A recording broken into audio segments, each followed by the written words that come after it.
여러분 안녕하십니까? 뉴스가 있는 저녁을 시작합니다. 코로나19 하루 확진자가 닷새 만에 다시 2,000명을 넘었습니다. 방역수칙을 철저히 지키는 가운데 백신 접종의 속도를 내는 것만이 유일한 해결 방법입니다. 추석 전까지 1,500만 명이 넘는 국민이 백신을 접종하게 됩니다. 당국은 국민들이 안심하고 접종에 참여할 수 있도록 실수나 과오가 없어야겠고 우리 모두 긴장을 늦추지 말고 4차 대유행을 여기서 끝내야겠습니다. 뉴스가 있는 저녁 오늘 준비한 내용을 안기령 앵커가 소개합니다. 전해주시죠. 오늘의 주요 소식 정리해드립니다. 국내 코로나19 신규 확진자가 역대 두 번째로 많은 2,100여 명, 서울은 역대 최다인 670여 명으로 늘었습니다. 특히 바이러스 양이 훨씬 많은 델타 변이 감염자가 10명 가운데 9명꼴로 늘어 발병 초기 관리가 더 중요해지고 있습니다. 부동산 의혹이 제기된 국민의힘 윤희숙 의원이 의원직과 대선 경선 후보 사퇴를 선언했습니다. 국회의원 부동산 의혹 점검 시리즈, 오늘은 탈당을 요구받은 이주환 의원의 땅을 취재했습니다. 아프가니스탄에서 우리 정부 활동을 도왔던 현지인과 가족 391명이 난민이 아닌 특별 공로자 신분으로 내일 우리나라에 도착합니다. 아프간을 장악한 탈레반은 오는 31일 미군 철수 시한을 연장할 수 없고 아프간인의 탈출도 막겠다며 공항으로 가는 길을 막았습니다. 추석 연휴 기간 열차표 예매가 오는 31일 시작됩니다. 코로나19 방역에 따라 창가 쪽의 예매를 먼저 시작하고 나머지 좌석의 판매 여부는 확진자와 접종 상황 등을 종합해 다음 주쯤 결정합니다. 첫 소식 아프가니스탄 상황입니다. 아프가니스탄에서 한국 정부의 활동을 도왔던 현지인 직원들과 가족 391명이 내일 인천공항으로 들어옵니다. 정부는 이들은 난민이 아니라 특별 공로자라고 강조했습니다. 한현희 기자입니다. 국내로 이송되는 아프가니스탄인들은 현지에서 우리 정부와 함께 일한 직원과 그 가족들입니다. 한국 대사관에서 통역을 하거나 우리가 지은 병원에서 근무한 의사, IT 전문가 등입니다. 이 가운데는 5살이 되지 않은 영유아 100여 명과 이번 달에 태어난 신생아 3명이 포함됐습니다.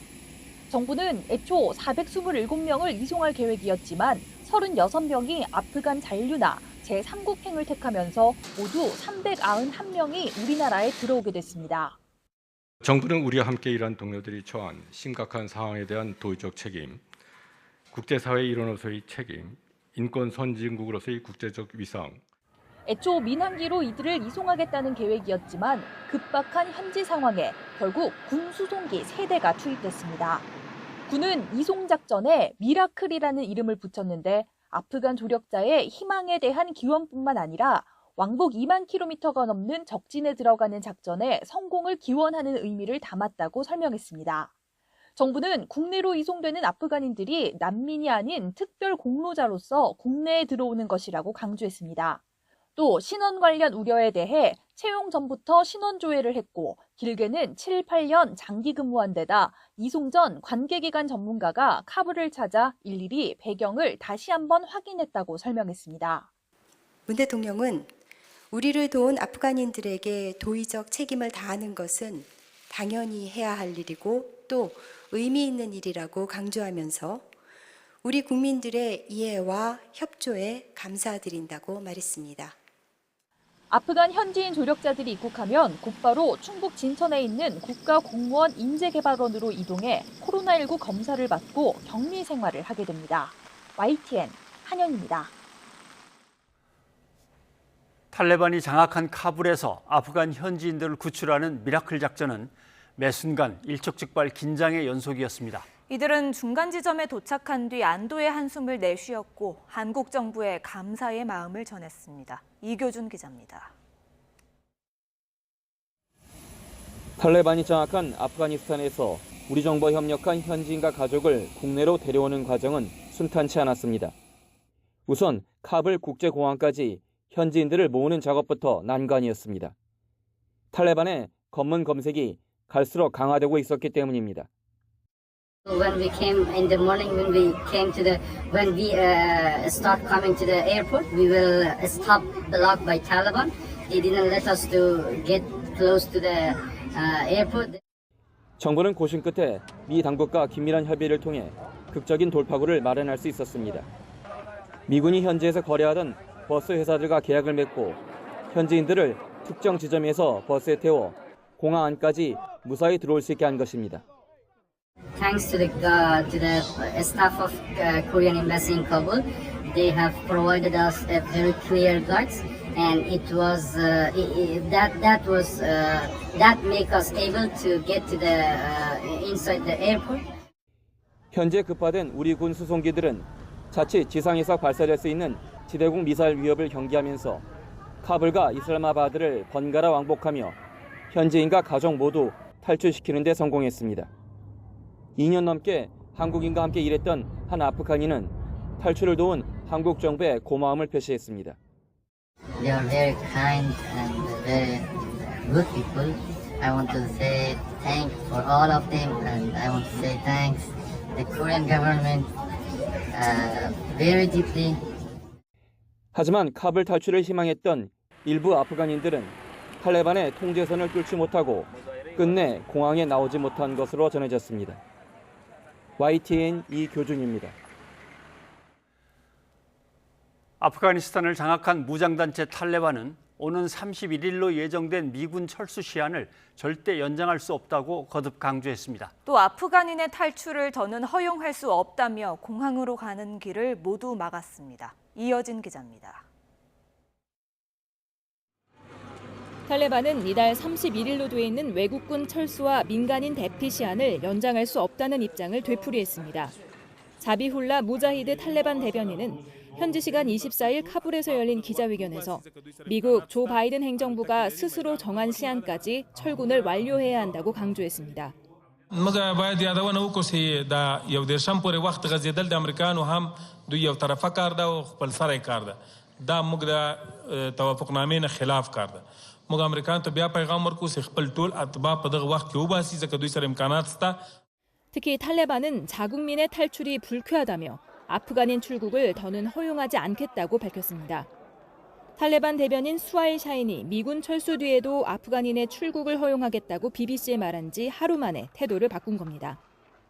탈레반은 국가를 재건하는 데 아프간 기술자와 전문가가 필요하다며 이들을 데려가지 말라고 미국에 촉구했습니다. موږ د امریکایانو باندې غږ کوو په امریکایانو باندې چې خپل دغه پالیسي ته تغییر ورکړي د افغانستان خلک تشویق نه کړي له هیواده تېښته وکړي زموږ کدرونه زموږ انجینران ډاکټر صاحبان پوهان هغه څوک چې دلته تحصیل کړی او دا هیواد دغو استعدادونو ته اړتیا لري. 무자히드 탈레반 대변인은 이미 공항으로 가는 길을 차단했고 아프간인은 그 길을 이용할 수 없다고 밝혔습니다. 또 아프간의 삶이 정상으로 돌아가고 있지만 카불 공항의 혼란은 여전히 문제라며 보복은 없을 테니 집으로 돌아가라고 아프간인에게 종용했습니다. 이에 대해 젠사키 미 백악관 대변인은 미국이 출국 우선권을 부여한 아프간인에 영향이 없어야 한다며 이들이 공항에 갈 수 있길 기대한다는 내용을 탈레반에 전달했다고 CNN에 말했습니다. YTN 이여진입니다.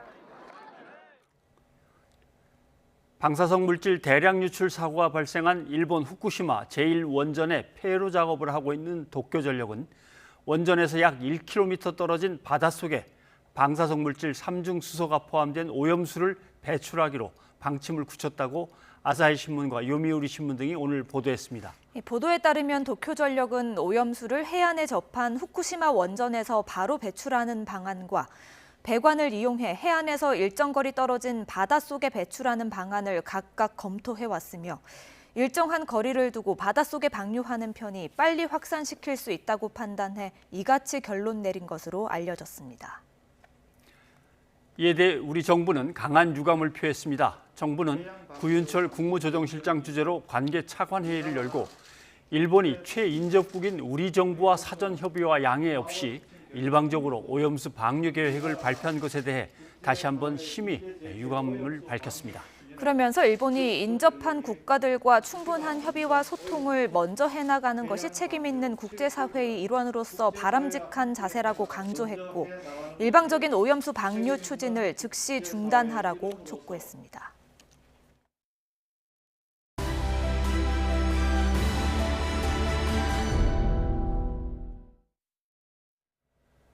더불어민주당이 추진한 언론중재법 개정안의 국회 본회의 처리가 오는 30일로 미뤄졌습니다. 민주당은 전원위원회 소집을, 국민의힘은 무제한 토론을 검토하며 전면전은 계속될 것으로 보입니다. 최아영 기자입니다. 언론중재법 개정안에서 우려가 가장 큰 부분은 이 법의 핵심인 징벌적 손해배상입니다. 이미 형법에 명예훼손죄와 민법에 손해배상 청구 체제가 있어 과도한 중복 규제라는 겁니다. 모든 언론인들이 열심히 하고 계시겠지만 좀 더 긴장해서 사실관계를 확인하라는 것이죠. 여기에 손해배상 청구 대상도 논란입니다. 권력 감시 기능 위축 우려에 민주당은 고위공직자와 선출직 공무원, 대기업 임원을 청구 대상에서 제외했지만 당장 이런 비판이 나옵니다. 최순실이 권력자입니까? 지금 이 법 같았으면 최순실에게 피해갈 수 있습니까? 유시민 전 장관은 전직 장관인데 할 수 없습니까? 청구할 수 없습니까? 이 법안 가지고. 특히 민주당이 막판 법사위에서 손질한 고의 중과실 추정 원칙은 오히려 독소 조항을 강화했다는 평가입니다.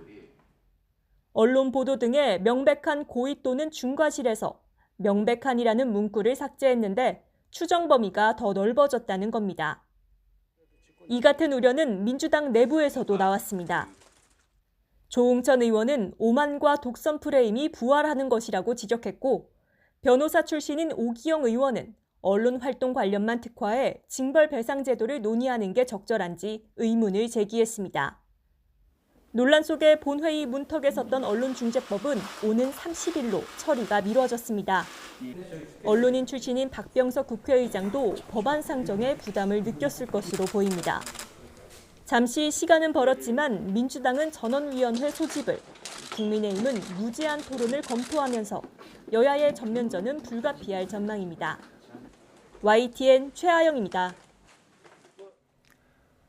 국민권익위원회 부동산 전수조사에서 부친의 농지법 위반 의혹이 제기된 국민의힘 윤희숙 의원이 의원직과 대선 경선 후보 사퇴를 선언했습니다. 국민의힘에서는 조사를 진행한 권익위를 향한 비난이, 민주당에서는 윤 의원의 정치 쇼가 아니냐는 비판이 제기됐습니다. 이경국 기자입니다.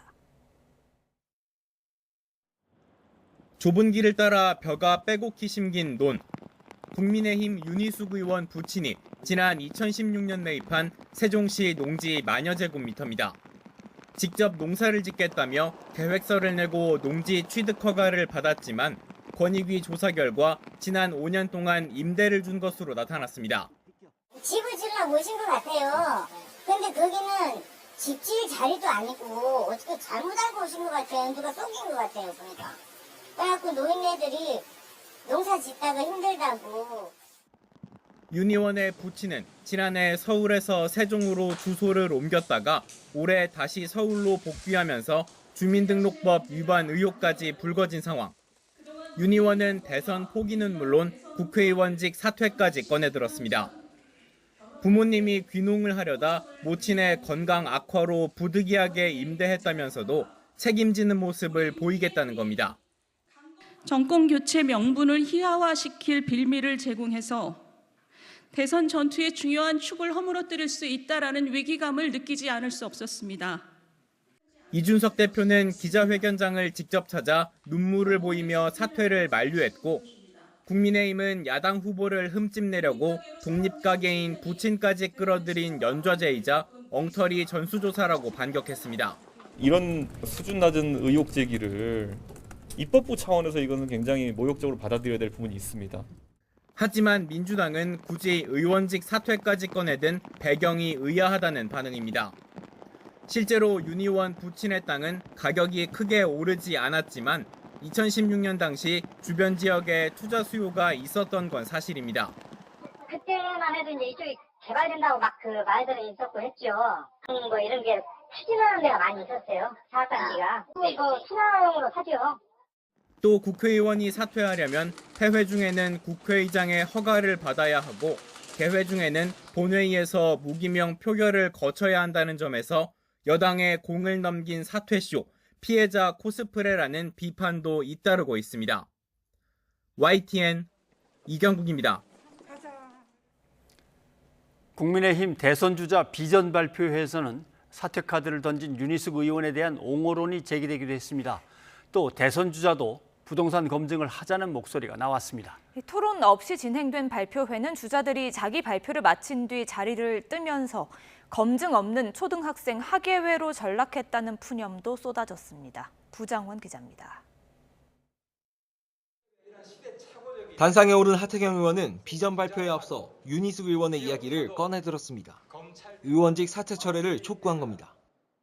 정권 교체에 모두가 힘을 모아야 됩니다. 우리 당의 전력 손실이 너무 큽니다. 하루 전까지만 해도 대권을 두고 경쟁하던 동료를 향해 다른 주자들도 안타까움을 나타냈습니다. 이 험난한 정권 교체의 길, 앞으로도 계속 함께해 주시기를 간곡히 부탁드리는 마음입니다. 신중하게 재고를 해서 이 경선에 끝까지 같이 참여를 하고 그러면서도 부동산 문제에는 자신이 있다는 듯 대선 주자들에 대한 투기 검증론에도 힘을 실었습니다. 앞장서 검증을 제안했던 기존 주자들은 물론 대선 후보라 그런다면 자신의 신상, 가족, 재산, 그동안의 인생 경력 그리고 정치적인 견해 모든 것에 대해서 무제한 검증을 받아야 되는 거죠. 이제 막 검증대에 올라선 윤석열 전 검찰총장도 피하지 않겠다는 의사를 분명히 한 겁니다. 대선 예비 후보들 부동산 전수조사하자는 주장에 대해서 동의하시는지요? 얼마든지 불응할 이유가 전혀 없습니다. 논란 끝에 토론이 사라진 발표에는 긴장감이 떨어진 모습이었습니다. 윤 전 총장을 포함해 먼저 발표한 주자들 대부분이 자리를 뜨면서 마지막까지 남은 주자도 최재형 전 원장을 비롯한 몇 명에 불과했습니다. 이게 무슨 발표인지 무슨 초등학교 학예 발표처럼 그래 느껴집니다. 갖고 온 거를 그냥 쭉 읽기만 하는 그런 무슨 발표회가 돼버려가지고 굉장히 좀 싱겁게 됐다. 결국 출마 선언을 되풀이하는 형태로 끝난 발표회. 본격적인 검증 무대는 이달 말 경선 레이스 시작 이후에나 펼쳐질 전망입니다. YTN 부장원입니다. 국민권익위원회 조사에서 부동산 불법 투기 의혹이 제기된 윤희숙 의원의 의원직 사퇴, 그리고 또 이런 가운데 열린 국민의힘 대선 후보들의 비전 발표회, 정치권 소식을 최영일 평론가와 함께 살펴보도록 하겠습니다. 어서 오십시오. 안녕하세요. 예. 자, 윤희숙 의원은 의혹이 제기된 사람들 중에서 당에서 충분히 소명을 하고 그렇죠. 무슨 얘기인지 알겠다, 설명이 잘 됐다라고 해서 그냥 이미 용서가 된, 용서라면 좀 말이 이상합니다만 아무튼 더 이상 책임을 안 묻기로 된 분인데 맞습니다. 사퇴를 선언했습니다. 왜 그랬는지는 한번 좀 들어보죠. 네. 저는 이 시간부로 대통령 후보 경선을 향한 여정을 멈추겠습니다. 또한 국회의원직도 다시 서초 갑 지역구민과 국민들께 돌려드리겠습니다. 그것이 염치와 상식의 정치를 주장해온 제가 신의를 지키고 그리고 자식된 도리를 다하는 길이라 생각합니다. 예, 너무나 분노해서는 아니라고 분명히 된 것 같고, 그다음에 국민한테 너무 죄송해서라기보다는 자기가 주장해왔던 어떤 신이 있는 정치를 이제 실천하는 것이고, 또 아버님한테 너무 이제 부담이 커지니까 나름대로 효심해서 두 가지를 얘기하는군요. 예. 그런데 이제 염치와 상식을 얘기했고요. 본인은 정치인이라면 염치와 상식을 지켜야 되는데 무리를 빚었다면, 또 본인이 대선 후보로 나섰잖아요. 또 문재인 정부의 부동산 정책을 가장 강하게 비판한 경제학자 출신의 정치인이기도 하죠. 그러다 보니까 본인이 계속 대선 구도를 가고 있으면 오히려 여권에서 자신이 공격 포인트가 될 수 있다. 아하. 그러니까 내가 빠짐으로써 당의 정권 교체에 살신성인으로 기여하겠다. 그래서 이걸 진정성으로 읽은 야권에서는 상당히 신선한 파장으로 봅니다. 그래서 정치인이 의원직을 던지는 경우를 거의 본 적이 없다 보니까 본인은 이게 다 소명됐고 문제 아니라고 하면서도 문제가 없으면 오히려 끝까지 싸우겠다 이렇게 하는데 나는 직을 내려놓겠다. 그러니까 여기 좀 신선한 면은 있어요. 대개는 이럴 때는 나를 향한 정치적인 공격이고 음해입니다. 이렇게 하는 게 통상인데. 그런데 자신을 대권 주자로서도 내려놓고 의원직도 서초 갑입니다. 국민들께 돌려드리겠다고 하면서 문제는 본인의 정치적 가치는 상당히 끌어올린 건 사실이에요. 예. 문정부가 자신을 타겟으로 해서 이러한 졸속 이제 부동산 검증까지 한 것이다. 이런 뉘앙스를 담고 있거든요. 근데 여권의 시각은 180도 다릅니다. 예. 이것은 정치 쇼고 쇼다. 결국은 의원직 사퇴도 안 할 것이다.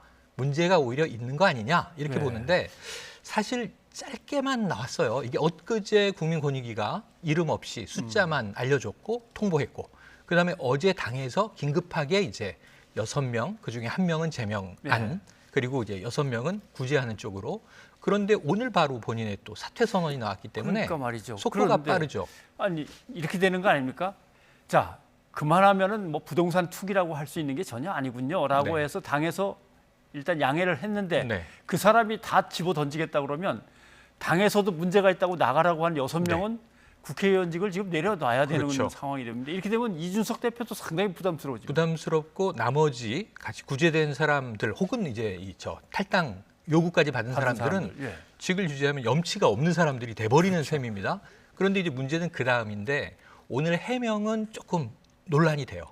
왜냐하면 아버지는 독립가구다. 네. 근데 사실은 지금 이 국민의힘은 직계 좀비속 배우자 포함해서 500여 명입니다. 예. 104명의 의원과 500여 명의 가족들. 민주당은 174명의 의원과 배우자 직계 좀비속해서 800여 명이 검증을 받은 거예요. 또 동의서를 다 냈습니다. 동의서를 냈습니다. 그죠? 그러니까 이게 저는 호적에서 빠진 지가 26년 지났고 독립 경제를 유지하는 가구다. 그럼 나머지는 부모 재산은 안 받았겠느냐고요. 다 받았거든요. 예. 근데 부모의 재산이 농지법 위반이라고 해서 문제가 됐으니 이건 졸속이다라고 하면 사실 동등하게 모든 의원들이 부모 재산을 받았다면 이제 이것은 나만 문제가 있다라고 주장하기 어려운 것이고 또 하나는 이게 이 연좌제 얘기를 하는데요. 예. 경제적으로 재산 문제는요. 예. 부모의 재산은 자녀에게 흘러갑니다. 그러니까 이게 예를 들면 무슨 범죄 행위에 대해서 다른 가족을 의심하고 거기에 문제 제기를 하고 뭐 취업을 과거처럼 제한한다거나 그런 문제지만 이 부동산 문제는 아버지가 농지로 취득한 3천여 평의 재산인데 이 재산은 결국은 네. 자녀에게 증여되거나 그렇죠. 상속될 수 있는 것이기 때문에 그래서 부동산을 직계 가족까지 보는 거거든요. 그 연좌제에 대해서 좀 문제 제기를 했던 이준석 대표의 네. 얘기를 한번 좀 들어보겠습니다. 그렇죠. 뭐라고 하는지. 예. 앞으로도 윤수구 의원님께 계속 말씀을 드려서 뜻하신 바가 있더라도 의원직 사퇴만은 제가 제고할 수 있도록 계속 요청할 생각입니다. 수사기관도 아니지만은 공조직에서 이런 수준 낮은 의혹 제기를 입법부에다 들이댔다는 거는 만약에 민주당에도 동일한 잣대로 이런 의혹 제기들이 날아들었다면은 입법부 차원에서 이거는 굉장히 모욕적으로 받아들여야 될 부분이 있습니다. 특히 예를 들어 어제 저희가 문제가 없다고 판단해서 소명이 되었다고 한 의원님의 조사 결과는 보면은 4줄입니다. 예. 4줄이고 4줄 안에도 보면은 아무 내용이 없습니다. 자, 윤희숙 의원 것만 놓고 본다면 도대체 민주당은 탈당도 안 하고 국회의원 내려놓는 사람도 없고 뭐 하는 거냐? 네. 민주당을 공격하는 것 같은데 또 이준석 대표는 이거는 국회 모두가 모욕을 당한 거니까 함께 공동 대응합시다. 국민권익위원회에. 그렇죠. 이런 투인데 저런 얘기를 하려면 민주당이 당할 때 얘기가 나왔어야 되는데. 그러니까 말씀드린 대로 지금 민주당은 6월에 받았고 지금 예. 8월에 이제 국민의힘과 비교섭 단체까지 발표가 됐고요. 예. 열린민주당은 이제 김의겸 의원이 들어 있죠. 근데 전체적으로 보면 부모의 뭐 부동산 상황을 다 검증받았다면 지금 이준석 대표가 야만이다, 연좌제다라고 얘기하는 것을 뭐 입법부의 국회의원이 여야 망라해서 다 받은 셈이거든요. 예. 근데 왜 이제 와서 윤희숙 의원이 사퇴하는 경우에 대해서만 이게 야만이고 연좌제라고 하는지에 대해서도 조금 보편적인 설명은 분명히 필요하고요. 아까 말씀드린 대로 이제 가족의 재산은 예. 상속이나 증여를 통해서 공유하게 되기 때문에 그렇죠. 그것은 가족 관계에 있어서 연좌자라고 보기에는 좀 어려움이 있고 오히려 같은 당의 홍준표 의원 같은 경우에는 대선 주자야말로 부동산 검증을 철저하게 다 예. 받아야 된다 이렇게 얘기를 했거든요. 그래서 이런 부분들에 대해서는 뭐 가족의 부동산도 자연스럽게 보게 되는 건데 사실 여기는 또 오늘 이후에 오히려 의혹이 제기되고 있어요. 지금 이 아버지의 고향은 이제 부산으로 알려져 있고, 그렇죠. 동대문에 윤희숙, 사시는데 고향은 부산이시고. 그렇죠. 윤희숙 의원은 서울 출생입니다. 예. 근데 이제 평생의 소원이 농사짓는 것이라 그랬는데 연고지가 아닌 세종시로 갔어요. 세종시. 그 세종시에는 당시 KDI에 딸인 윤희숙 의원이 연구원으로 그 부장으로 최초로 승진한 여성 학자죠. 학자로서. 예, 일하고 있었고요. 물론 이제 부동산 전문가는 잘못 알려진 거고 재정복지 전문가입니다. 예. 근데 어쨌든 국책연구기관에 세종시에 딸이 있는 거예요. 그렇죠. 그리고 산단도 만들어지고 있고 2016년 당시에는 땅값이 좀 꿈틀꿈틀하던 때고. 근데 거기에 농지가 이 농지의 면적이 작지 않기 때문에 상당한 금액이 투자됐을 것이다. 예. 그럼 이게 농사 짓기 위해서 세종시 인근으로 갔을 것이냐. 땅값이 확 엄청나게 뛰지는 않았지만 네. 그 당시로서는 결과적으로는요. 개발 요인이 있어가지고 땅이 꿈틀꿈틀할 네. 때다라는 그래서 아까 주민 얘기가 잠깐 지나갔습니다만 당시 땅들을 많이 사러 외진들이 왔는데 대체로 투기 목적으로 본다. 이런 얘기도 이제 흘렸는데요. 이게 확인은 되지 않습니다만 아까 이준석 대표가 내주를 국민권익위가 줬으니까 부실이다가 아니라 내줄 안에 담겨 있는 의미를 수사위로 했으니 이제 수사를 할 것이고 그리고 또 그것을 당내에서는 이 비대면으로 화상 전화로 이제 소명을 받았잖아요. 그럼 그런 부분들에 대해서 조금 더 꼼꼼하게 봤어야 되는 거 아니냐 하는 좀 또 뒤늦은 이야기도 나오곤 있습니다. 이재명 지사 측이 바로 여기에 대해서 뭐 정치적 쇼 아니냐라고 하는 문제 제기를 했습니다. 글쎄 이걸 쇼로 볼 수 있는지 없는지는 뭐 본인만이 그렇습니다. 가장 잘 알겠지만 여러 가지 이제 고려할 수 있을 것 같아요. 예를 들면 다시 국회의원 나올 거냐 그럼 이제 이 얘기는 안 했습니다. 지금은 내놓는다고 하지만. 그러니까 이제 대선 가도에서 본인이 부담이 될 수 있기 때문에 당의 승리를 위해서 내가 물러납니다라는 취지인데요. 앞으로 이제 정치에 대한 뜻이 어떻게 되는지는 시간이 밝혀줄 텐데 실제로 사퇴하느냐 안 하느냐. 뭐 이제 당이 만류해서 직을 유지하느냐. 두 번째로는 사퇴한다면 이후에 정치 활동을 하느냐 안 하느냐. 또 이제 윤희숙이라는 지금 초선 의원의 정치인의 앞으로의 가도에 관심이 몰렸기 때문에 쇼라고 한다면 흥행이 성공한 겁니다. 했겠죠. 그러니까 제가 보기에는 이 안에는 진정성도 있고 정치인으로서의 전략적인 포석도 섞여 있다고 생각을 하는데요. 부동산 문제에 대해서 이분은 이제 완전히 면제를 받는 거예요. 면제부를 받는 거죠. 그렇게 되면서 오히려 이것을 권익위와 이 여당 쪽으로 화살을 돌리는 데 성공적인 기자회견이 됐고요. 오늘 또 야권을 결집시키는 데도 구심점의 역할을 했기 때문에 지금 상당히 정치적인 체급을 사퇴를 이야기함으로써 좀 높아졌다. 지역구도 강남 서초구인가요? 서초갑인데 서초갑. 이해운 의원의 이제 후임인데 문제는 이해운 의원하고 지금 경력이 겹쳐요. 경제학 박사에 복지 전문가고 KDI 선후배기도 해요. 그래서 서초갑에서는 이해운 전 의원이 상당히 서초의 부동산 문제를 잘 해결했다. 그래서 윤희숙 의원에 대한 기대도 큰 편이거든요. 그럼 다음번에 서초갑 그 지역구에서 그대로 나온다면 뭐 당선 가능성은 상당히 높은데. 지금 야권 지지층은 상당히 이게 진정성 있다. 이런 평가도 나오고 있기 때문에. 윤희숙 의원으로서는 그다지 손해본 건 또 아닙니다. 제가 보기에는 장사를 잘했습니다. 정치는 그래서 참 흥미롭네요.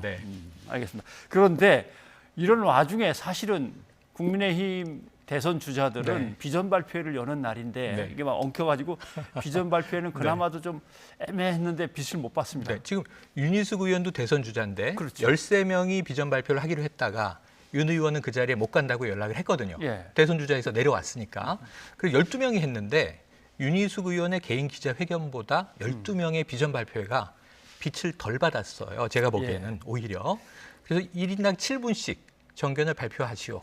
12명이 쭉 하는데 앞에서 발표한 주자들은 다 가버리고 그래서 사실은 이제 홍준표 의원의 아까 헛웃음이 틀리지 않는 것 같습니다. 좀 하계 같은 수준이라고 홍준표 의원이 얘기하고 유승민 의원도 상당히 섭섭한 듯한 토론이 없었다 이런 얘기를 얘기를 했는데 그런데 국민의힘이 닥쳐 있는 어떤 정치적인 갈등을 풀려니까 비전 발표회로 한 거를 좀 양해를 좀 해주셨으면 좋겠는데 또 지적을 하시면서 넘어가시네요. 그러니까 어차피 이거는 절충적으로 18일 토론이 취소됐고 25일 예정됐던 토론은 그냥 비전 발표로 마무리한다고 이제 바뀌면서 예정됐던 모습들이거든요. 절충안이었고 그래서 지금 몸풀기에 불과한데 몸풀기라 하더라도 조금 싱겁게 끝난 것 같아요.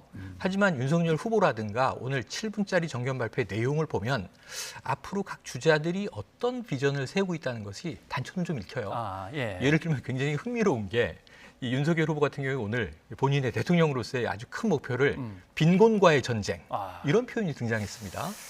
그래도 상당히 구미가 당길 만한. 어찌 보면 자영업자나 소상공인, 좀 서민 계층에게는 지금 대한민국에 빈곤이 있나 이런 분도 계실 테지만 코로나 팬데믹 때문에 고통받고 있는 자영업자에 초점을 맞추다 보니까 이것도 일부는 이제 확장성 있는 대목입니다. 홍준표 의원은 고시 부활부터 시작해서 본고사제 부활 뭐 네. 더 비중 확대 뭐 예. 예전에 이제 갖고 있던 생각들을 내놓는 것 같습니다. 그게 맞습니다. 공정한 절차라는 생각이겠죠. 그렇죠. 또 근소 후보인 뭐 장성민 후보 같은 경우에는 이 출신을 좀 강조하면서 예. 호남의 45%를 내가 끌어올 수 있다. 또 이런 얘기를 하기도 했어요. 예. 그러니까 다 이제 자신의 강점을 부각시키는 자리였는데 네. 사실은 내일부터가 이제 드디어 선관위가 출범을 하면서 정홍원 위원장 체제가 시작되기 때문에 이제 더 이상 토론도 피할 수 없고 네. 오늘은 몸풀기로 싱겁게 끝났지만 내일부터 주목해야겠습니다. 예를 들면 국민의힘 같은 경우는 탄핵의 강을 어떻게 건널 것이냐 이게 아직도 은근히 고민으로 남아 있지만 그렇죠. 민주당 같은 경우는 조국 전 장관 사태를 어떻게 그렇습니다. 건널 거냐 예. 이게 지금도 아직 남아 있는 문제입니다. 그렇습니다. 이번에 역시 조민 그 씨의 딸 입학 조민 취소. 씨 문제 때문에 네. 보니까 이낙연 전 대표하고 추미애 전 장관은 확실하게 목소리를 내서 비판을 하는데 그렇죠. 이재명 지사는 말을 조금 아낀 듯하고요. 그렇죠. 예. 지금 이제 강이라고 말씀하신 게 맞는데 강을 건너는 쪽은 지금 송영길 대표는 이제 취임하면서 바로 사과로 시작을 했잖아요. 예. 조국의 시간이라는 책이 나오는 그 시점에 그러다 보니까 이제 이 대표 지도부는 조국의 강을 건너고 대선하고는 좀 이걸 잘라냈으면 좋겠다는 입장인데 문제는 강성 지지층은 계속 재판의 결과나 뭐 입학 취소 이런 게 나오기 때문에 좀 공분하는 상황이에요. 그렇죠. 그러니까 추미애 후보나 뭐 이낙연 또 후보는 거기에 반응하지 않을 수가 없는 입장인데 오늘 또 재밌는 건 이런 겁니다. 윤석열 이제 후보가 예. 오늘 정견 발표하면서 자신이 만들 대한민국은 조국, 추미애, 드루킹이 없는 나라를 만들 것이다 이렇게 얘기를 했어요. 예. 그러니까 추미애 후보는 꽁 잡는 매라고 나왔잖아요. 이 상황에서 이제 그 자신이 야권 이제 후보가 발표에서 언급한 것을 보고 또 상당히 받아치는 모습을 보였는데 예. 지금 이게 그 조국의 강을 민주당이 완전히 건널 수 있을 것인가? 대선 국면에 적지 않은 영향을 줄 것으로 보여집니다. 예. 지금 이재명 후보 같은 경우는 이제 강의 중간에 걸쳐 있는데 어느 순간에는 입장을 또 밝혀야 되겠죠. 대법원 확정 판결은 사실 정경순 교수 건 같으면 남아는 있습니다만은 맞습니다.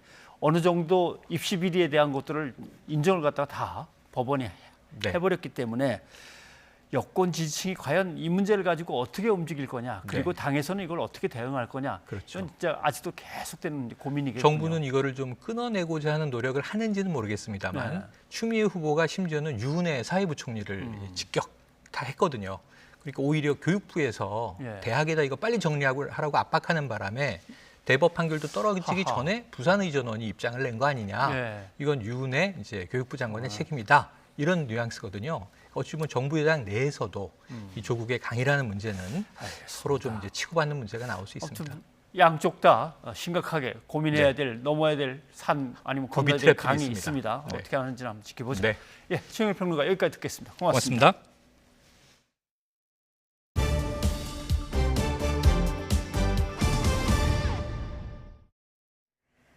부동산 의혹이 제기된 국민의힘 윤희숙 의원이 의원직 사퇴와 대권 도전 중단을 선언했죠. 다른 대권 주자들의 부동산도 모두 검증하자는 목소리가 커지고 있는데요. 특히 권익위 검증을 통과한 홍준표 의원 앞장서서 검증을 제안했습니다. 지금 나와 있는 모든 그 대선 후보들이 부동산 검증을 좀 받았으면 좋겠습니다. 가족, 전부 다 국회의원들 다 받으면서 대선 후보 하겠다는 사람들이 부동산 검증 안 받으면 그거 안 되겠죠? 유승민 전 의원과 원희룡 전 제주지사 역시 검증을 받겠다며 자신감을 드러냈습니다. 특히 가족도 검증받아야 한다며 내심 윤석열 전 검찰총장을 겨냥하기도 했는데요. 정치를 하겠다는 사람이면 부동산뿐 아니라 저는 대선 후보들 같은 경우에 전 재산에 대해서 그 재산 형성 과정에 대해서 검증이 당연히 필요하다고 생각합니다. 왜 부동산만 합니까? 부동산뿐만 아니라 대선 후보라 그런다면 자신의 신상, 가족, 재산, 그동안의 인생 경력, 그리고 정치적인 견해 모든 것에 대해서 무제한 검증을 받아야 되는 거죠. 부동산 문제도 예외가 아니라고 생각합니다. 윤 전 총장의 경우 장모 최모 씨가 지난 2006년 경기 양평의 농지 900평을 사들인 뒤 가족에게 헐값으로 되팔았다는 논란에 휩싸이는 상태인데요.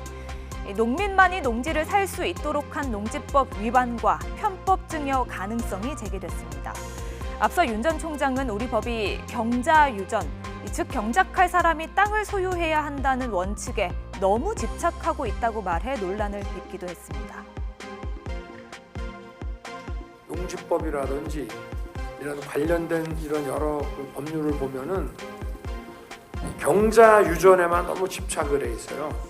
근데 이 농업이라는 걸 하나의 산업, 비즈니스로 생각을 해서 이거를 어떤 산업 차원에서 발전시키는 것보다는 그 어떤 오래전부터 그 농사를 지어왔던 그런 분들의 어떤 경자 유전 여기에 너무 집착이 돼 있어서 여기 뭐 저도 법을 하는 사람이지만 관련 법 규정들이 그런 걸 전부 막고 있습니다. 캠프 소속 의원들까지 줄줄이 부동산 논란에 휩싸인 윤석열 전 검찰총장. 하지만 대권주자 부동산 조사에 응하지 않을 이유가 없다고 강조했습니다. 대선 예비 후보들 부동산 전수조사하자는 주장에 대해서 동의하시는데요? 뭐 얼마든지 불응할 이유가 전혀 없습니다. 두 딸의 아파트 관련 논란을 빚었던 최재형 전 감사원장 역시 부동산 검증에 찬성한다며 화답했습니다. 네, 그건 뭐 필요하다면 얼마든지 부동산 검증 국민들이 원하신다면 받아야죠. 최 전 원장은 앞서 첫째 딸에게 돈을 빌려줘 서울 강남구의 아파트를 매입하게 했으며 둘째 딸에게는 아파트를 헐값으로 임대해 편법 증여 의혹에 휩싸였죠. 이에 대해 첫째 딸이 대출을 받을 수 없어 돈을 빌려준 이후 원금 일부와 이자를 받았으며 둘째 딸도 사용한 방 4개 가운데 2개에 대한 월세를 책정해 받았다고 설명하기도 했습니다. 민주당 예비후보 가운데는 이낙연 전 대표가 과거 부모의 묘소를 불법으로 조성했다는 지적을 받기도 했는데요. 논란이 일자 이 전 대표는 묘소를 다른 곳으로 옮겼습니다. 또 지난해에는 이른바 갭투자 논란에 휩싸이기도 했습니다. 하지만 권익위 전수조사에서 이 전 대표는 무혐의 처분됐습니다. 경기도의 다주택 공무원들에 대해 인사 불이익 방침을 밝히기도 했던 이재명 지사의 경우 부동산 관련 논란이 제기된 적은 없습니다. 다만 정부 합동조사단이 경기주택도시공사, GH를 감찰 대상에 포함하면서 GH 임직원의 투기 의혹이 제기될 경우 이 지사의 책임론으로 이어질 가능성은 남아 있습니다. 한편 이번 권익위의 조사 이후 국민의힘의 조치에 대해 제 식구 봐주기라며 쓴소리를 쏟아낸 국민의당 안철수 대표. 안 대표 역시 지난 2012년 대선 과정에서 이른바 다운 계약서 논란에 휩싸이며 사과하기도 했죠. 그런 이유가 있을 수도 있지만 어쨌든 잘못된 일이고 국민들께 사과드립니다. 정말 앞으로 더 엄중한 그런 잣대로 기준으로 살아가도록 노력하겠습니다. 과연 여야 대선 후보들이 또 그 가족들까지 모두 부동산 검증대에 오르게 될지 관심이 커지고 있습니다. 뉴스가 있는 저녁 안기령입니다. 제가 직접 가서 직접 만나서 직접 타보겠습니다. 가! 보! 리!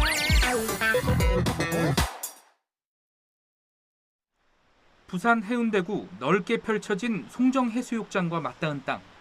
국민의힘 이주환 의원이 부모님과 함께 소유한 농지입니다. 전체 면적은 10,000제곱미터, 3,000평이 넘습니다. 눈에 띄는 건 빼곡하게 심긴 키 작은 묘목들입니다. 근데 어느 순간 턱걸이 부르고 하더만 이렇게 화단처럼 저기 꾸며놓고 조경 비슷하게 이렇게 근데 다 치우니까 저렇게 돼 있더라고요. 지난 1998년부터 2000년까지 이 농지를 사들인 이 의원은 2008년부터 10년 동안 일부 면적에 시멘트를 부어 유료 주차장으로 이용했다는 의혹을 받았습니다. 20년 넘게 농지를 경작하지 않은 건 물론 오히려 관할 지방자치단체의 허가 없이 부당이득을 챙겼다는 의혹입니다. 의혹이 불거지자 이 의원은 지난달 중순 해명을 내놨습니다. 해당 지역은 2종 일반 거주지역으로 농지 취득 자격증명이 필요 없다는 내용입니다. 자세한 설명은 없었지만 농지법 위반은 아니라는 취지인데 돌연 입장을 바꿔 시멘트를 걷어내고 묘목을 심은 겁니다. 어찌된 영문인지 관할 구청을 찾아가 봤습니다. 이제 복구 기간을 드렸고 복구 기간 좀 짧게 드렸거든요. 다른 사람보다. 그래서 그 기간 안에 복구는 다 되신 거죠. 지자체에서 농지법 위반 사실을 적발해 농지 원상 복구 명령을 내렸고 어기면 이행 강제금까지 부과될 처지에 놓이자 부랴부랴 나무를 심은 겁니다. 그런데 이 의원이 심은 묘목, 자세히 보니 어딘지 낯이 익습니다. 직원들이 내부 정보를 빼돌려 부동산 투기에 이용한 LH 사태. 그 직원들이 광명과 시흥 일대 토지에 심어놓은 희귀종 에메랄드 그린입니다. 5년 키워서 10배가 느는 거죠. 땅 투기하는 사람들이 돈이 되거나 잘 안 죽는 나무가 뭐가 있느냐라고 물어보면 이 묘목업자들이 그런 논리로 설득을 합니다. 이 의원의 농지 일부는 부산시의 송정공원 조성 사업에 포함되는데 이 의원은 시의 토지 보상 절차에 문제를 제기하며 행정소송을 진행하고 있습니다. 이 사업에 포함된 민간 토지 중 시에 수용되지 않은 땅은 이 의원의 농지가 유일합니다. 이 의원이 1심에서 패소한 뒤 항소하면서 시의 공원 조성 사업은 중단된 상황. 빨리 어쨌든가 빨리 소송이 진행돼가지고 마무리가 좀 되었으면 좋겠다는 입장밖에 없어요. 그래서 일하는데 좀 답답한 거지. 그러는 사이 이미 천정부지로 가격이 치솟은 이 의원 농지는 보상가를 높여준다는 에메랄드 그린까지 더해 말 그대로 금싸라기 땅이 되고 있습니다. 거기도 바다고 이종이니까 네. 이종 주거지역인데 네네. 한 30만 이상은 잡아야 안 되겠습니까? 이 의원은 거듭된 취재 요청에 지금은 입장을 밝힐 상황이 아니라며 추후 해명 보도자료를 내겠다고 밝혔습니다. YTN 양시창입니다. 네, 뉴스가 있는 저녁은 국회의원 부동산 관련해 검증 보도를 계속 이어가고 있습니다. 방금 보신 것처럼 오늘은 국민의힘 이주환 의원의 농지에 저희가 다녀왔습니다. 예, 현장 취재한 양시창 기자와 조금 더 자세한 이야기 나눠보겠습니다. 안녕하십니까? 네, 어서 오십시오. 안녕하세요. 예. 자, 부산의 송정 쪽이면은 부산에서 최대 핫플레이스가 되어 있는 곳인데 영상에서 보니까 이주환 의원이 시멘트를 걷어내고 거기에 이제 묘목을 심은 거는 지자체가 그건 요청한 행정조치라고 볼 수도 있는 것 같고요. 예, 근데 그렇습니다. 농지니까 농사를 짓는 게 아니라 이런 걸 심어도 이게 인정이 되는 겁니까? 그렇습니다. 지자체 설명은 그런데요. 제가 법을 보니까 이 농지법은 조경 또는 관상용 수목과 그 묘목도 농지에서 경작이 가능한 다년생 식물로 인정을 하고 있습니다. 예. 다만 조경 목적으로 식재한 건 제외한다는 예외 조항을 뒀습니다. 해운대구청은 이 의원이 심은 이 묘목이 조경이 아니라 판매 목적으로 보인다 이렇게 설명을 했습니다. 예, 그런데 에메랄드 그린이라는 이 종이 예전에 LH 직원들이 보상가를 부풀리기 위해서 사용됐던 심었던 그 나무가 아닙니까? 맞습니다. 이 에메랄드 그린은 LH 직원들의 부동산 투기에 예. 이제 활용이 돼서 국민적인 공분을 샀죠. 예. 크게 손이 안 가고 매우 빨리 자라서 전문 농업인이 아닌 사람이 농지를 취득했을 때 이점이 많다는 나무입니다. 여기에 관상수로 인기가 높은데도 이 조달청에 명시된 기준 가격이 없어서 이 토지 거래나 보상이 이루어질 때 부르는 게 값이라는 이야기가 나올 정도입니다. 예. 앞서도 전해드렸듯이 이 의원의 경우에 이 농지 일부가 부산시의 그 공원 조성 사업 부지에 포함이 됐기 때문에 이 시에서 보상금을 더 많이 타내기 위해서 이 묘목을 심은 게 아니냐는 의심도 가능한데요. 부산시에 확인을 해보니까 이 의원이 심은 묘목은 이번 사업에서는 보상 대상이 아닌 것으로 확인됐습니다. 공원 조성 사업을 고시한 지난해 4월을 기준으로 이 토지 감정이 이루어지기 때문이라는 설명입니다. 예. 다만 지금 행정소송 중이지 않습니까? 예. 만일 이주환 의원이 소송에서 이겨서 사업이 중단되면 추후 다른 토지 거래에서는 혹은 다른 그 보상 사유가 발생을 하면 다른 경작물보다 더 많은 보상을 받을 가능성이 있습니다. 예. 그렇군요. 그런데 문제는 여기 또 얽힌 게 많습니다. 이주환 의원이 예전에 부산시의원을 했었어요. 그때 당시에 이제 얽힌 것들인데 부산시 의원들을 상대로 민형사 소송 들어가 있는 게 있는 것 같습니다. 그렇습니다. 제가 간략하게 소개를 해드리면요. 이 앞서 일부 언론에서 이 송정 해수욕장을 순환하는 이 송정 순환 고속도로가 이주환 의원의 농지에 가로막혀서 추진이 중단됐다는 내용을 보도했습니다. 예. 또 여기에 그 이 의원이 말씀대로 부산시의원 시절에 이 오랫동안 멈춘 시설공사 부지는 과감하게 그 계획을 해제해달라. 해제해달라. 예, 또 만약 진행한다면 충분한 보상금을 확보하라. 이렇게 시정 질의를 한 사실이 뒤늦게 주목받으면서 이 이해충돌 논란까지 전형적인 이뤘습니다. 이해충돌이네요. 예. 부산시의원들이 기자회견을 열고 의원직 사퇴를 요구하자 이 의원이 회견을 연 6명의 그 시의원들을 상대로 민형사 고소한 겁니다. 송정 순환도로 건설 중단은 자신과 무관하고 또 주무지자체인 해운대구청으로부터 토지 수용을 요청받은 적도 없다는 겁니다. 또 시정 질의는 개인의 이익을 바라고 한 게 아니라 통상적인 의정 활동이다 이렇게 밝혔습니다. 이 형사 사건은 경찰에서 무혐의 처분을 내렸거든요. 예. 근데 이 의원이 검찰에 항고를 했습니다. 그래서 현재 재수사 지시가 내려져 있습니다. 예. 하지만 현직 국회의원이 이 지역구가 속한 시의 토지 수용에 반발해서 소송을 하고 또 법을 어기면서까지 농지를 소유하는 건 국민에게 박탈감을 주는 일이다. 이런 지적이 나오고 예. 있습니다. 직접 들어보시겠습니다. 그러면 누구는 땅을 매각을 했고 누구는 안 해서 지금 보면 현재 가치가 엄청나게 올랐다라는 거에 대해서 그러면 그 주변에 있는 땅을 소유했던 사람들은 그러면 우리가 바보냐? 우리도 버틸 걸 이렇게 되는 거죠. 예, 끝으로 뉴스가 있는 저녁에서 특히 양시창 기자가 국회의원들의 부동산과 관련해서 검증 보도를 이어왔습니다. 그런데 권익위 조사 결과와 좀 일치하는 것 같아요. 네, 그 LH 사태 이후에 이제 국회의원의 부동산 문제가 이슈로 떠오르고 또 말씀대로 권익위 조사랑 맞물리면서 검증 보도를 시작했는데요. 농지를 중심으로 들여다봤습니다. 먼저 국회의원 중 가장 넓은 농지를 가진 한무경 의원, 그렇죠. 또 재산 신고한 금액으로 이 농지 보유 총액이 가장 큰 강기훈 의원이 있었고요. 예. 이번에 이주환 의원은 농지 평당 가격 1위입니다. 모든 의원을 다 취재할 수 없어서 가장 넓거나 비싼 땅을 가진 의원을 우선적으로 확인을 했던 건데요. 현장을 직접 가보니 이 농지법을 포함해서 현행법 위반 의혹은 쉽게 확인을 할 수가 있었고요. 이 때문에 관할 지자체나 경찰이 꽤 큰 행정력을 쏟고 있다는 사실도 알 수 있었습니다. 예. 제가 취재했던 의원들은 모두 권익위 조사 결과 당에서 탈당 요구 혹은 제명 조치에 들어갔죠. 대선도 다가오는 만큼 이 부동산 검증 보도는 계속 이어가겠습니다. 예. 국회의원들의 부동산에 대한 우리의 검증 보도도 그렇고 국민권익위원회의 조사도 그렇고 나중에 해명을 얼마나 잘하나를 보려고 그런 게 아니라 사실은 국가와 국민의 공익을 위해서 공인된 태도로 어떻게 여기에 대해서 자기의 책임을 인정하고 수습을 하느냐 그걸 보려고 했던 건데 다들 뭐 변명만 많이 늘어놓는 것 같아서 좀 아쉬운 것도 있습니다. 아무튼 취재는 계속돼야 됩니다. 예, 양 기자 고생했습니다. 네.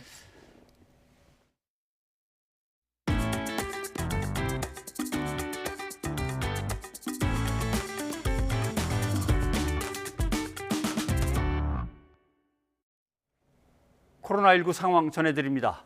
코로나19 환자가 닷새 만에 다시 2,000명대로 늘었습니다. 위중증 환자마저 최다를 기록해 의료 체계의 부담이 커지고 있습니다. 이형원 기자입니다. 신규 환자가 하루 전보다 600명 넘게 늘면서 닷새 만에 다시 2,000명대를 기록했습니다. 2,200명 넘게 확진된 지난 11일 이후 역대 두 번째 규모입니다. 더 심각한 건 위중증 환자 증가세입니다. 14명이 추가된 434명으로 연일 최다 기록을 이어갔습니다. 젊은 분들이 위중증자가 되니까 치료 기간이 매우 길어지면서 병상 가동률, 회전율이 우선 안 되니까 다음에 생기는 감염자들이 병상으로 입원을 못하니까 그분이 또 중증자가 되는 거죠. 상대적으로 병상이 많은 수도권도 중환자 병상 70% 이상이 찼고 인천과 경북 지역 준중환자 병상은 남은 게 없습니다. 경증 환자를 치료하는 생활치료센터도 수도권은 50%, 비수도권은 40% 넘게 찼습니다. 현재처럼 2,000명 이상의 환자가 지속적으로 발생하게 되면 우리 의료 대응 체계에도 그 여력이 좀 감소가 될 수 있습니다. 의료 체계 부담을 덜어줄 대안으로는 자가치료 확대가 꼽힙니다. 자가치료는 경증이나 무증상 환자를 집에서 치료하는 건데 수도권 외에는 만 12살 이하 확진자를 가족이 돌볼 필요성이 인정될 때만 제한적으로 허용하고 있습니다. 단기적으로 자가치료가 늘어날 필요가 있다고 생각을 하고요. 돌파 감염 같은 경우에는 이미 백신 접종하고 나서 감염되신 분들이기 때문에 중환자나 사망자가 될 가능성이 많이 떨어지는 상황이죠. 그런 쪽으로 저는 점진적으로 늘려가는 방향이 맞다고 생각을 하고요. 물론 피해 최소화를 위한 가장 근본적인 해결책은 백신인 만큼 내일부터 시작되는 40대 이하 접종에 적극적인 참여를 당부했습니다. YTN 이영훈입니다. 서울의 일일 확진자가 역대 최대 규모인 670명을 넘었습니다. 이 확진자 10명 가운데 9명은 전염성이 강한 델타 변이에 감염된 것으로 나타나 확산세가 더 거세지지 않을까 우려됩니다. 이상순 기자입니다. 서울 은평구의 한 식자재 마트입니다. 지난 20일 마트 직원의 가족 1명이 처음 확진된 이후 다른 직원과 가족, 방문자 등 21명이 줄줄이 감염됐습니다. 아직 검사 결과가 나오지 않은 인원이 300여 명이나 돼 확진자가 더 늘어날 가능성이 있습니다. 직원들이 휴게실을 함께 사용하고 증상이 있는데도 근무를 했던 게 원인으로 파악됐습니다. 집단 감염이 이어지면서 서울의 일일 확진자는 해외 유입 4명을 포함해 677명을 기록했습니다. 역대 최대 규모입니다. 최근 서울 확진자 4,600여 명 중 90% 이상을 감염시킨 델타형 변이 바이러스가 확산을 가속하고 있는 것으로 분석됩니다. 거리두기 4단계 조치가 과연 실효성이 있는 건지 논란이지만 그렇다고 마땅한 대책도 없습니다. 델타 변이로 인한 확산세가 굉장히 급격한 이 상황에서 거리두기 조치라든지 개인이 지켜야 하는 방역 수칙을 좀 더 완화하는 경우에는 확산 규모가 걷잡을 수 없이 커질 것이라는 것은 대체적으로 전문가들이나 방역 쪽에서 다들 공감하고 있는 부분입니다. 이런 가운데 서울시는 중증 환자 전담 병상 추가 확보에 나섰습니다. 전담 치료 병상 240개 중 183개가 이용 중인데 112개를 더 확보해 가동률을 낮출 방침입니다. 서울시는 이와 함께 기존보다 의료 인력과 장비를 보강한 거점형 생활치료센터도 현재 70개 병상에서 130개 병상으로 늘릴 계획입니다. YTN 이상순입니다. 비수도권 지역의 확진자 수도 500명대에서 700명대로 뛰어올랐습니다. 특히 대구의 종합병원에서 발생한 집단 감염 관련 확진자가 빠르게 늘어나고 있습니다. 허성준 기자입니다. 대구 남구에 있는 종합병원입니다. 이 병원에서 코로나19 집단 감염이 발생해 하루 사이 42명이 확진됐습니다. 지난 21일 간병인 1명이 처음 확진된 데 이어 환자와 보호자, 의사와 간호인력 등 70명 넘게 양성 판정을 받았습니다. 백신 접종 후 확진된 돌파 감염 사례도 20여 명에 이릅니다. 이와 함께 대구에서는 중구 성인 콜라텍에서 5명이 확진되는 등 신규 확진자가 100명을 넘었습니다. 확진자 노출 동선 업소를 비롯한 동전 노래 연습장, 클럽, 콜라텍 및 유흥주점에 대해 고강도 점검을 실시하고 위반 시설에 대해서는 무관용 원칙을 엄격하게 적용하겠습니다. 경남에서도 엿새 만에 세 자릿수 확진자가 나왔습니다. 창원에 있는 제조회사에서 지난 21일 첫 확진자가 나온 뒤 종사자와 가족 등으로 확산하면서 모두 27명이 확진됐습니다. 김해나 진주에서는 기존 확진자의 가족이나 지인 등이 확진되는 사례가 많았습니다. 전북 전주시도 하루 평균 20명 가까운 확진자가 나옴에 따라 27일부터 거리두기를 4단계로 높이기로 했습니다. 비수도권 신규 확진자 수는 745명, 전국 지역 발생 확진자 가운데 35.2%를 차지했습니다. 전남을 제외한 모든 광역자치단체에서 두 자릿수 이상 확진자가 쏟아지면서 일부 지역에서는 병상 부족도 현실화하고 있습니다. YTN 허성준입니다. 코로나19 4차 대유행의 확산세가 꺾이지 않고 있습니다. 네 자릿수 확진자는 지난달 초부터 50일째 계속되고 있습니다. 이런 가운데 위중증 환자도 당연히 크게 늘어서 우려의 목소리가 높습니다. 가천대 길병원 예방의학과의 정재훈 교수를 연결해서 코로나 상황을 짚어보겠습니다. 정재훈 교수님 나와 계시죠? 안녕하십니까? 네, 안녕하세요. 네, 오늘 0시 기준으로 2,155명의 확진자, 지난 11일 이후 두 번째로 큰 규모입니다. 여름 휴가철이 이제 끝나고 있기 때문에 언제쯤인가 모르지만 정점을 찍고 이제 내려오겠지라고 다들 이제 기다리고 있는데 언제가 정점이 되겠습니까? 네, 말씀하신 것처럼 이번 주도 2,000명대 확진자가 이어지고 있는 상황입니다. 현재 유행 상황을 볼 때 사실상 전파력이 매우 높은 델타 변이 바이러스가 전체 확진자의 100%에 가까워지고 있고요. 예. 사회적 거리두기의 효과가 점차 감소하고 있는 상황이라서 당분간 확진자가 극적으로 감소하기는 어렵다고 봅니다. 즉, 지금은 백신 접종률과 사회적 거리두기의 효과 감소, 델타 변이 바이러스의 전파 사이에서의 시간 싸움인데요. 지금 유행 결과를 시뮬레이션을 해보면 그래도 9월 중순까지는 확진자가 더 증가할 수 있다, 이런 결과가 나오고요. 9월 말이 넘어가면 확진자가 어느 정도 감소하는 방향으로 이동할 수 있겠습니다만 이런 결과도 현재 백신 접종이 계획대로 이루어지고 사회적 거리두기 효과가 상당 부분 유지된다라는 전제 하에서 말씀드릴 수가 있습니다. 네. 뭐 보도되는 걸로는 델타 변이 같은 경우 초기에는 뭐 바이러스 그러니까 내뿜는 것이 한 300배는 더 내뿜는다라고 하니까 예전과 달리 내가 감염되면 내 주위 사람들이 감염되는 것이 그저 한두 명이 아니라 엄청나게 더 감염된다. 이렇게 좀 무겁게 받아들여야 할 필요도 있는 것 같습니다. 그런데 위중증 환자도 크게 늘고 있다고 해서 걱정입니다. 중환자 병상은 충분한 상황입니까? 어떤 대책이 또 필요한 겁니까? 네, 현재 중환자가 지속적으로 늘어나고 있어서요. 현장에서 느끼는 중환자 병상 상황은 이제 턱 밑까지 차올랐다, 이렇게 표현할 수 있고요. 예. 확진자가 늘어나게 되면 약 2주 정도의 시차를 두고 중환자가 늘어나게 되는데 2주 전에 확진자가 또 한 번 큰 폭으로 늘어나는 시기가 있었고요. 그 여파가 지금 나타난다라고 보시면 될 것 같습니다. 물론 중환자 병상은 정부의 행정명령 등을 통해서 민간병원의 병상 확보가 되고 있습니다만 민간병원의 중환자 병상을 확보하게 되면 반대로 그 병상이 필요한 다른 환자의 공간은 모자라게 되는 상황이 생기거든요.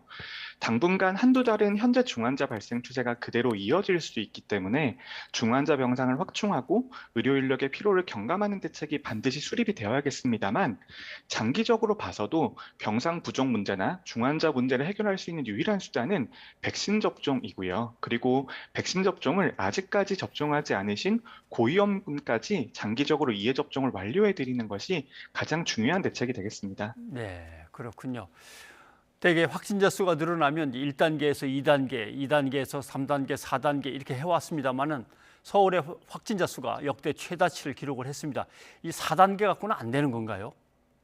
네, 델타 변이의 전파 능력이 기존 바이러스의 1.7배 이상으로 나타나고 있고요. 그리고 1.7배 이상 높다라고 하는 것은 델타 변이 바이러스가 기존 코로나 바이러스보다 한 단계 더 높은 전파 능력을 갖추고 있다라고 봐야 될 것 같습니다. 예.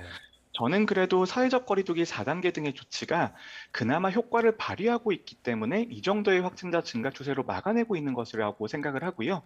델타 변이가 유행하고 있는 주요 선진국들을 보게 되면 확진자가 10배, 20배 이상 폭증하는 현상들이 나타나고 있습니다. 하지만 우리나라는 기존 베이스라인 대비 3배에서 4배 정도로 막아내고 있는 그런 상황이거든요. 하지만 이 4단계 사회적 거리두기의 효과라는 것도 시간이 지나면 지날수록 감소하고 있습니다. 우리가 4단계 조치가 발령된 초기에는 전파 능력을 30에서 40% 이상 감소시켰다라고 평가할 수가 있었는데요. 지금은 약 20에서 30% 정도만 감소시키고 있는 것으로 효과가 떨어지고 있는 것으로 나오고 있거든요. 그렇기 때문에 반드시 백신 접종을 빠르게 진행을 하고 점차 지속 가능한 방역의 방향으로 전환이 필요하다, 이렇게 생각을 합니다. 네. 자영업 하시는 분들은 엄청나게 지금 힘든 상황을 견디고 있기 때문에 이제는 중환자들만 돌보고 그 대신 방역 이제 마스크 쓰기라든가 손 씻기는 철저히 하면서 영업에 대한 규제들은 좀 풀렸으면 흔히 말하는 위드 코로나로 갔으면 하는 바람을 자꾸 얘기하시는데 어떤 요건이 갖춰져야 이게 전환이 가능한 겁니까? 네, 저는 소위 위드 코로나라고 하는 방역 체계의 전환은 반드시 필요하다라고 보는데요. 네, 말씀하신 것처럼 우리의 방역 체계가 소상공인과 자영업자의 희생을 바탕으로 이루어지고 있기 때문에 이런 희생을 언제까지 강요할 수는 없고요. 백신 접종률과 확산 상황을 보면서 사회적 거리두기를 연동해서 낮추는 대책들을 반드시 수립을 해야 됩니다. 그런데 전문가들의 견해가 엇갈리는 지점은 언제 어떻게 전환할 수 있냐라는 것인데, 저는 위드 코로나에 있어서 변화는 지금부터라도 점진적으로 있을 수 있다라고 보고요. 논의는 빠르게 진행하는 게 좋다라고 봅니다. 우리가 7월에 있었던 것처럼 급격한 사회적 거리두기 완화 신호는 대유행을 불러올 수 있기 때문에 지금이라도 유지를 해야 되는 조치와 점차 완화해도 되는 조치를 구별을 하고, 특히 사회적 거리두기에 있어서는 자영업자의 부담을 경감시키는 방향으로 변화를 좀 고려해야 될 텐데요. 문제는 이 전제 조건이 백신 접종률이라는 것입니다. 예. 그래서 최소한 정부의 계획대로라도 백신 접종이 진행이 되어야 되고요. 그것이 더 빠르면 빠를수록 좋다라는 것이죠. 네. 말씀을 듣고 보니까 더 빨리 압도적인 숫자로 백신 접종이 끝나면 그러면 뭔가 해결의 실마리를 우리가 찾아낼 수 있을 것 같긴 합니다. 내일부터 청장년층의 백신 접종이 시작됩니다. 모더나 백신 공급 물량이 충분해졌다라고 얘기를 하는데 한 1,500만 명이 추석 전까지 접종을 끝내야 되는데 물량은 충분한 겁니까? 네, 물량은 충분하기 때문에 그런 예약을 받을 수 있었던 것이고요. 앞서 말씀드렸던 것처럼 백신 접종률은 곧 위드 코로나 시대로의 전환 가능성을 높여주는 거의 유일한 대책이라고 볼 수 있습니다. 예. 그래서 백신 공급과 접종이 빨라지면 빨라질수록 사회적 거리두기를 완전히 풀지는 못하겠지만 어느 정도 완화할 수는 있을 것이고요. 그런 면에서 수급 상황이 곧 위드 코로나로 가는 가장 중요한 단계가 될 수 있는데, 또 하나는 접종률도 매우 중요한 요소입니다. 지금 시뮬레이션 결과를 보면 어느 정도 10에서 20% 정도의 접종률이 높아지게 되면 유행의 방향이 완전히 바뀔 수가 있거든요. 예. 네, 그러한 것들을 보게 되면 아무래도 접종률이 높으면 높을수록 훨씬 더 우리가 좋은 미래를 꿈꿀 수 있다는 것이죠. 네. 일단 확보된 방법들을 충분히 활용해서 빨리 접종을 대량으로 시작하고 또 끝내고 이것부터 하고 조금이라도 방심하면 또 확 번지니까 그것도 우리가 항상 염두에 둬야겠습니다. 정재영 교수님 오늘 여기까지 듣도록 하겠습니다. 고맙습니다. 네, 감사합니다.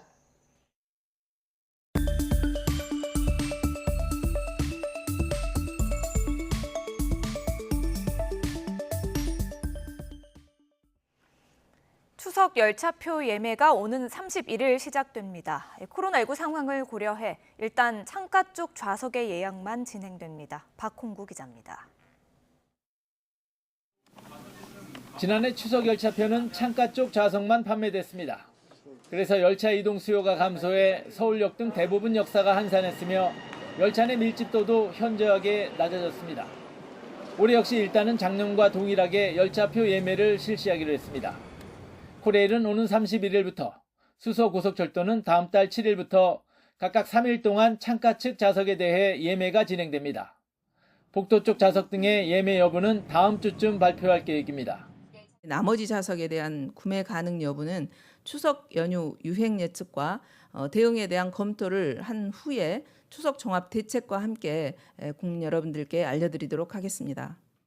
이번 추석에도 이동량을 최소화하겠다는 정부의 기본 입장은 여전하지만 올해 열차 예매는 지난해와 다를 것으로 보입니다. 지금까지 열차에서 감염이 확산된 사례가 없었다는 점과 좌석 예약을 줄일 경우 다른 교통수단으로 이동 수요가 전이된다는 점, 또 추석 전 1차 접종률 70% 등을 고려할 필요가 있다고 정부는 설명했습니다. 다만 지난해 추석 연휴 직전 주에 국내 일평균 확진자 수는 75명이었던 데 비해 올해는 유행이 비수도권으로까지 번지고 확산 규모도 비교할 수 없을 만큼 커졌다는 점이 변수입니다. 때문에 방역당국은 열차 내 마스크 착용과 음식물 섭취 금지 등 개인 방역을 철저히 지켜줄 것을 당부하고 있습니다. 정부는 추석 연휴 기간 중 가족과 친지의 범위를 어떻게 정하고 규제할지에 대해서는 추석 이전의 유행 상황을 고려해 결정하겠다고 밝혔습니다. YTN 박홍구입니다. 대규모 환불 사태를 일으킨 머지 포인트에 대해 경찰이 압수수색을 진행했습니다. 또 경영진 3명은 출국 금지 조치했습니다. 박희재 기자입니다. 오전 10시 15분쯤 파란색 상자를 든 수사관 여러 명이 머지 포인트 운영사가 있는 건물로 들어갑니다. 오늘 압수수색은 어떤 거 하실 예정이에요? 대규모 환불 사태가 일어난 머지 포인트 운영사인 머지플러스 등 관계사 5곳의 압수수색이 이뤄지는 모습입니다. 경찰이 내사에 착수한 지 11일 만입니다. 7시간 반 동안 이뤄진 이번 압수수색에서 제휴 가맹점 목록 등을 확보한 것으로 전해졌습니다. 경찰은 이와 함께 머지플러스 대표 권남희 씨를 비롯해 경영진 3명에게 전자금융거래법 위반 혐의를 적용해 출국 금지 조치했습니다. 무제한 20% 할인을 내걸고 회원 수를 100만 명까지 늘린 머지플러스는 이달 초 금융감독원으로부터 전자금융업자로 등록하지 않은 채 모바일 상품권 발행 등 영업을 한 건 위법하다는 지적을 받았습니다. 이후 포인트 판매를 중단하고 사용처를 대거 축소하겠다고 갑작스레 발표하면서 소비자들 항의가 빗발쳤고 피해자 모임까지 생겼습니다. 저는 27만 원 정도 남았고 제 주변에는 뭐 80만 원, 70만 원 이런 사람들도 많아요. 경찰 관계자는 피해 금액이 많고 피해자 다수가 발생한 사안인 만큼 신속하고 엄정하게 수사하겠다고 말했습니다. 경찰은 압수한 자료를 분석한 뒤 경영진 소환 시점을 조율할 계획입니다. YTN 박희진입니다. 우리나라가 K방역을 자랑거리로 꼽지만 사실 건강보험 체계도 그 흐름상으로는 엄청난 발전을 해왔습니다.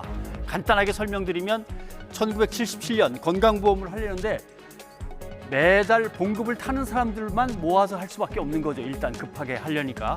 그래서 대기업들 위주로 했고 그다음에는 공무원들하고 사립학교 교직원이 들어갔고 그다음에는 100인 이상 사업장으로 확대했습니다. 그런데 매달 월급을 타는 사람들이 아닌 농어촌의 농민들이나 어민들은 어떻게 할 건가? 이건 재산을 가지고 따질 수밖에 없는 거죠. 그리고 소득하고 그다음에 이제 도시에 있는 자영업자들도 재산과 소득을 따져가지고 다 들어갔습니다. 이렇게 급히 밀어붙여서 성공은 했는데 문제점도 당연히 생기죠. 한번 보겠습니다.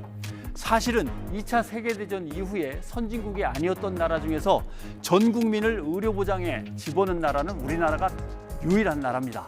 그걸 감안하더라도 문제가 많이 생겼는데 지역마다 조금씩 사람을 모아서 의료보험을 하고 하다 보니까 조합이 400개 이상 생겼습니다. 이게 무슨 의미인지 짐작하시죠?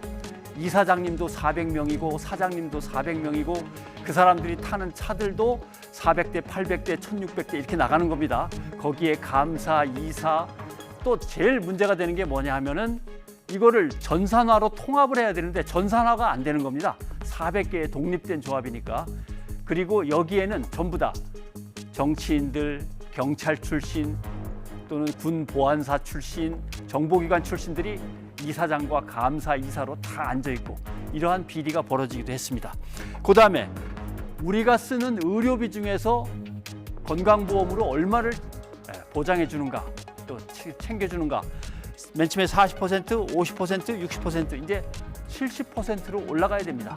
문재인 정부가 공약한 게 바로 이겁니다. 2020년대에는 70%로 올리겠다는 겁니다. 그렇다면 무엇이 문제인가 보겠습니다. 자꾸 이렇게 60%, 70% 병원에 가서 쓰는 비용을 국가에서 공단을 통해서 보장해 주면은 사람들이 안 가도 되는데 자꾸 간다. 이런 도덕적 해이를 어떻게 할 거냐. 그리고 그걸 갖다가 메워내려니까 돈 많은 사람들은 자꾸 건강보험료가 올라간다라고 하는 게 보수 쪽의 주장이고 그다음에 진보 진영의 주장은 지금 OECD 평균이 80%인데 65%가 뭐냐. 부자들이 돈 더 빨리빨리 내고 더 올려야 된다라고 하는 겁니다. 자, 이런 배경 아래서 신문 기사를 한번 읽어보겠습니다. 너무 가혹하다. 상한선이 너무 높다라고 하는 겁니다. 벌이가 많으면 많을수록 건강보험료를 더 많이 내는데 어느 정도까지 끊어줘야 되는 거죠. 그게 너무 높다는 겁니다. 낮춰달라는 겁니다. 일본을 갖다 예를 들었습니다. 사실 프랑스 같은 나라는 아예 상한선이 없습니다. 많이 벌면 버는 만큼 끝없이 많이 내게 돼 있는 나라도 있습니다. 자, 그런데 정말 못 내는 사람이 있다. 왜냐하면 재산이 있더라도 벌이가 있어야 그걸 돈으로 해서 건강보험료를 내는데 벌이가 없는데 어떻게 내느냐라고 하는 문제. 그래서 재산 가지고 점수 매기는 거는 이제 없애야겠다. 여러 가지 논의가 진행되고 있죠. 벌이가 없으면 보험료를 대폭 낮춰야 할 필요는 분명히 있습니다. 그래도 이런 기사는 당최 아닌 것처럼 생각돼서 오늘 예를 듭니다. 한번 볼까요? 500만 원의 월세를 받는 직장인이 내년도 건강보험료를 100만 원 더 내게 생겼다. 아우, 이거 너무 많이 올리는 거 아니냐라고 하는 겁니다. 예, 170만 원에서 한 280만 원으로 내년에 올라가게 생겼다. 기사를 바꿔보겠습니다. 예. 500만 원의 월세를 받는 직장인입니다. 봉급은 따로 받는 거고 봉급 타는 거 외에 어디에 부동산을 갖고 계신 건지 모르지만 500만 원의 월세를 받으면 1년에 6천만 원을 월세를 받는 거고 자기 수입으로 봐서는 1억 원이 훌쩍 넘는 분입니다. 그런 분이 100만 원을 더 낸다? 이걸 12달로 쪼개면은 8만 5천 원 한 달에 더 내는 겁니다. 자, 그걸 가지고 난리를 치면 곤란하죠. 어디에 살고 계신 분인지 모르겠습니다만 이런 분이 정말 계신다면 기자한테 하소연할 게 아니라 그냥 건강보험료를 내셔도 무방할 듯합니다. 변상욱의 앵커 리포트였습니다. 시간 관계상 시청취자 여러분의 의견은 소개해드리지 못하게 됐습니다. 여러분의 양해 부탁드립니다. 탈레반이 장악한 아프가니스탄에서 여성들이 집 밖으로 외출하지 못하고 있습니다. 네, 정권을 재장악한 후에 포용과 변화의 의지를 밝히긴 했는데 탈레반의 공포 정치 아래 자행되는 여성 인권 침해 등에 대해서 지금 국제사회는 크게 우려하고 있습니다. 뉴스가 있는 저녁 오늘 준비한 순서는 여기까지입니다. 저희는 내일 다시 인사드리겠습니다. 고맙습니다.